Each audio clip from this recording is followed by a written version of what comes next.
Hi friends, শেয়ারবাজার রহস্য চ্যানেলে আপনাদের স্বাগত। আশা করি আপনারা ভালো আছেন এবং সুস্থ আছেন।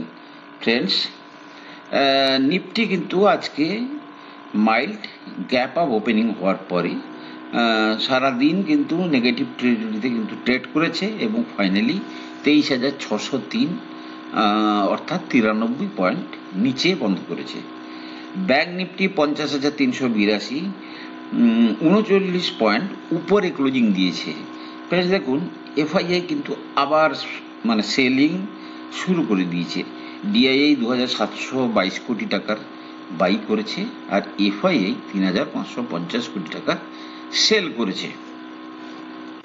ফ্রেন্ডস দেখুন, এফআইআই সেলিং, আমি আর আজকে নিফটির চার্টে যাচ্ছি না, বিকজ কালকে চার্টের ব্যাপারে আপনাদেরকে বলেছি আইদার নতুন লো ফরমেশনের দিকে আসতে পারে নিফটি, অথবা অ্যাটলিস্ট প্রিভিয়াস লো এর থেকে 100-150 পয়েন্ট উপর পর্যন্তও আসতে পারে। সুতরাং চার্টে আর এখন যাচ্ছি না, কারণ কি আগামী 2-3 দিন মার্কেট কিছুটা আমাদের যে ঘরোয়া কিছু কিছু অ্যাক্টিভিটির উপর কিন্তু নির্ভর করবে।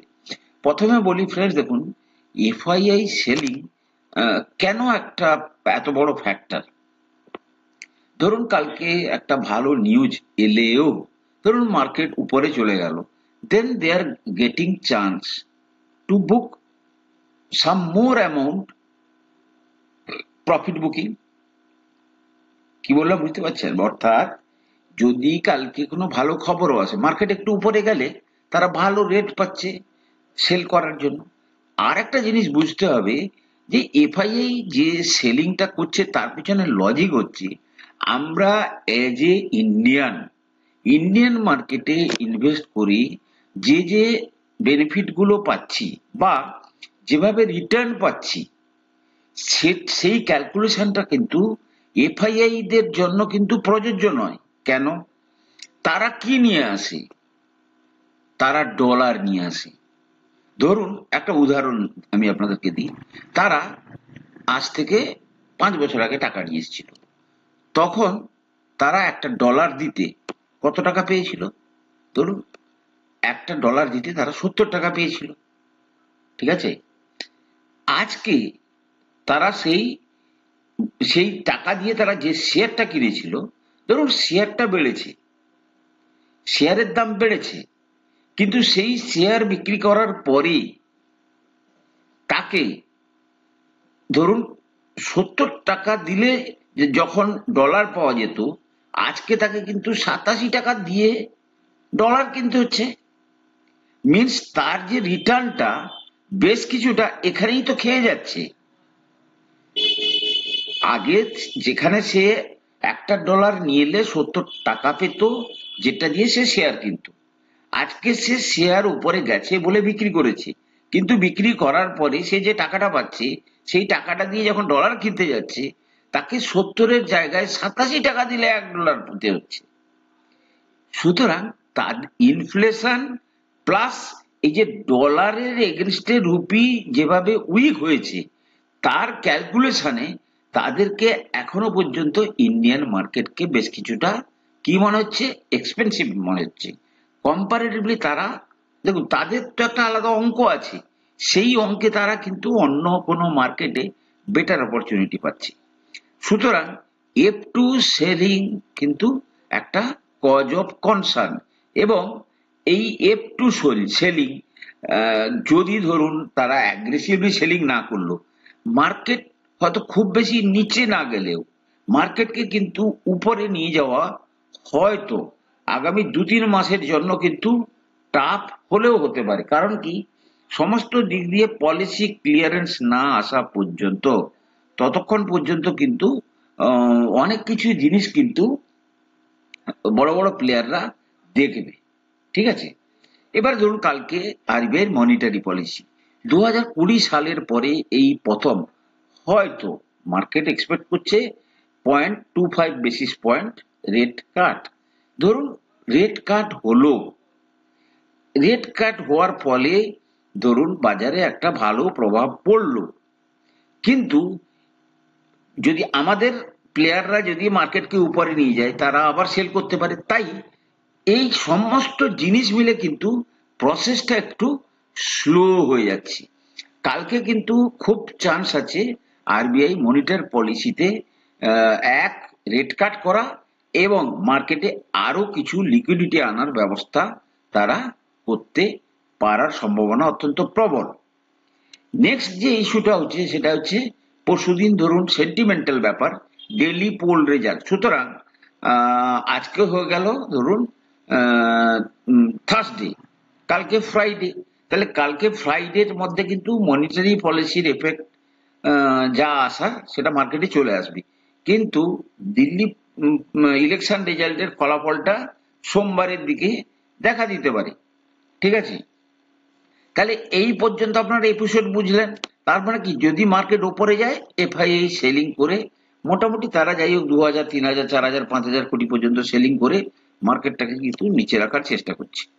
আচ্ছা, অন্যদিকে বলি, ফাইন্যান্স মিনিস্ট্রির তরফ থেকে কিন্তু জানানো হয়েছে যে যত সমস্ত আর্টিফিশিয়াল ইন্টেলিজেন্স টুল, যেমন ধরুন চ্যাট জিপিটি, ডিপসিক যেটা চায়নার, এগুলোকে ইউজ করা সরকারি কর্মীদের বা সরকারি অফিসে ব্যান করা হয়েছে। কারণ এর দ্বারা এটা করা হয়েছে, সার্কুলার এটা বলা হয়েছে, aims to protect confidential government data from potential security threats। ঠিক আছে, অর্থাৎ আর্টিফিশিয়াল ইন্টেলিজেন্সের উপরে গভর্নমেন্ট কিন্তু কিছু প্রসেস আনতে চাইছে বা একটু স্লো যেতে বলছে। আর একটা বড় এপিসোড নিয়েও কিন্তু মার্কেট চিন্তিত। ঠিক আছে, সেটা কি? যেমন ধরুন ডাইরেক্ট ট্যাক্স বিল পার্লামেন্টের এই যে বাজেট অধিবেশন চলছে তাতে কিন্তু আসার সম্ভাবনা অত্যন্ত প্রবল, এবং সেই ডাইরেক্ট ট্যাক্স বিলের মাধ্যমে কিন্তু অনেক কিছু চেঞ্জ আসতে চলেছে, বিশেষ করে ইনডাইরেক্ট ট্যাক্সের দিকে। এবং জিএসটি কাউন্সিলও কিন্তু এই যে জিএসটির যে বিভিন্ন স্ল্যাবস আছে, জিএসটির অনেক স্ল্যাবস আছে, কেউ 30%, কেউ 25, বিভিন্ন রকমের স্ল্যাবস যেগুলো আছে, ধরুন 5-6টা স্ল্যাবস আছে, সেখানেও কিন্তু কিছু জিএসটির স্ল্যাবকে চেঞ্জ করার জন্য জিএসটি কাউন্সিলও উঠে পড়ে লেগেছে। সুতরাং এই যে ডাইরেক্ট ট্যাক্স ল বিল হিসাবে যেটা আসবে পরে হয়ে যাওয়ার পরে ল, তাহলে এটা একটা long term effect to the business. Market এটা নিয়ে ওয়েট করছে জিএসটি কাউন্সিল কি করতে চাইছে না চাইছে। সুতরাং ইন অল দা ওয়েতে সেন্টিমেন্ট ভালো হলেও টেকনিক্যাল কিছু কিছু প্যারামিটার এমন ভাবে দেখা দিচ্ছে যেখানে কিন্তু মার্কেট চাইলেও উপরে যেতে পারছে না, অপারেটররা উপরে নিয়ে যাওয়ার রিস্ক নিতে চাইছে না। এর মাঝেও ফ্রেন্ডস আজকে স্টেট ব্যাংক অফ ইন্ডিয়ার রেজাল্ট এসছে। এবার দেখুন একটা কথা বলি, রেজাল্ট ভালো, রেজাল্ট আমি আপনি যারা বিশ্লেষণ করব তাদের চোখে কিন্তু রেজাল্ট ভালো। কিন্তু রেজাল্ট ভালো মানে কি, যেমন ধরুন আমি যদি তার স্টেট ব্যাংকের যে রেজাল্টটা এসছে আমি যদি কোয়ার্টার অন কোয়ার্টার যদি আমি অ্যানালাইসিস করি, সেক্ষেত্রে কি হবে, সেক্ষেত্রে যেটা দেখা যাচ্ছে স্টেট ব্যাংকের রেজাল্টে, ধরুন ডিসেম্বর কোয়ার্টার সঙ্গে আগের ডিসেম্বর কোয়ার্টারের যদি আমি কম্পেয়ার করি, আগের ডিসেম্বর কোয়ার্টারে 1,12,000 কোটি বা 1,13,000 কোটি টাকা রেভিনিউ এসেছিল, যেটা এবার এসছে 1,24,654 কোটি টাকা। ঠিক আছে, কিন্তু এবারে গত ডিসেম্বর ডিসেম্বর 2023-এ যে প্রফিট এসছিল 11,598 কোটি টাকা, এবারে কত এসছে 19,484 কোটি টাকা। তার মানে গত বছর ডিসেম্বর কোয়ার্টারের সঙ্গে এই বছর ডিসেম্বর কোয়ার্টারের আমূল পরিবর্তন হয়েছে, number one. Number two, September quarter অর্থাৎ এই ডিসেম্বরের আগের কোয়ার্টারের সঙ্গে যদি কম্পেয়ার করা যায়, রেভিনিউ বেড়েছে অর্থাৎ টপ লাইন গ্রোথ হয়েছে, কিন্তু বটম লাইনে কিন্তু মাইল্ড পরিবর্তন এসছে। ক্লিয়ার? আবার এই একই জিনিসকে আপনারা যদি চার্টে দেখেন, তাহলে চার্টে যদি আমরা যাই, চার্টে যদি স্টেট ব্যাংকের চার্ট দেখাচ্ছি, স্টেট ব্যাংক অফ ইন্ডিয়া। এই দেখুন চার্ট যদি দেখেন, চার্টে কি হয়েছে না, চার্টে শেয়ার ধরুন এই 148-45 লেভেল থেকে কন্টিনিউয়াস র্যালি দিচ্ছে।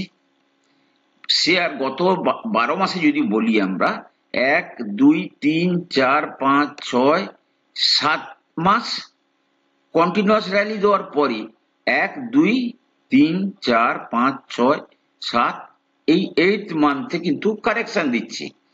এবং এই যে র্যালিটা 555 থেকে প্রায় 916 পর্যন্ত, তারপরে সে প্রায় 15-20% মতো কারেকশন দিচ্ছে। ঠিক আছে, তাহলে এবারে মার্কেটের এবারে দেখুন how market is planning. Market বলছে, মার্কেটের যে এস্টিমেট, যারা মানে বড় বড় প্লেয়াররা যারা খেলছে, বলছে আমরা আশা করেছিলাম 16,219 কোটি টাকার ইয়ে আসবে, কি বলে রেভিনিউ আসবে, এই প্রফিট আসবে, কিন্তু সে জায়গায় এসছে 16,891 কোটি টাকা। আচ্ছা, এনপিএ বেশ কিছুটা বেড়েছে, মিনস এই লজিক দেখাতে চেয়েছে যে তারা যা এক্সপেক্ট করেছিল সেই এক্সপেকটেশন অনুযায়ী রেজাল্ট আসেনি। ঠিক আছে, তাহলে ওকে, তাদের এক্সপেকটেশন অনুযায়ী রেজাল্ট আসেনি, বাট শেয়ারও তো 20% নিচে চলে এসছে। দেখুন ফ্রেন্ড, দীর্ঘদিন ধরে শেয়ারটা কিন্তু এই ট্রেন্ড লাইনে কাজ করছে। স্টেট ব্যাংকের শেয়ারকে কিন্তু আগামী ধরুন আরো 2-3% নিচে এলেও আসতে পারে, কিন্তু এরপরে কিন্তু স্টেট ব্যাংকের শেয়ার কিন্তু স্ট্রং বাই। কালকে যদি কোনো কারণে স্পাইক আসে, সেটাতে কিন্তু কেনা উচিত হবে না যতক্ষণ পর্যন্ত না শেয়ারটা এই রিলেটেড যে সমস্ত মানে কালকে আরবিআই এর যে সমস্ত পলিসি আছে সেই রিলেটেড ক্লারিটি না সেটেল হওয়া পর্যন্ত কিন্তু ইনভেস্ট করবেন না, এবং চেষ্টা করবেন 710 লেভেলে যদি আসে তাহলে অল্প অল্প করে অ্যাকুমুলেশন করার কথা আপনারা ভাবতে পারেন।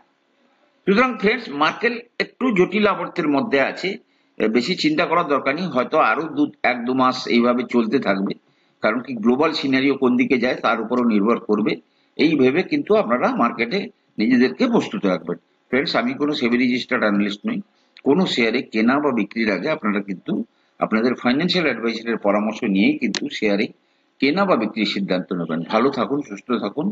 ভালো লাগলে ভিডিওগুলোকে লাইক করুন, শেয়ার করুন, কমেন্ট করুন। কথা হবে পরের এপিসোডে।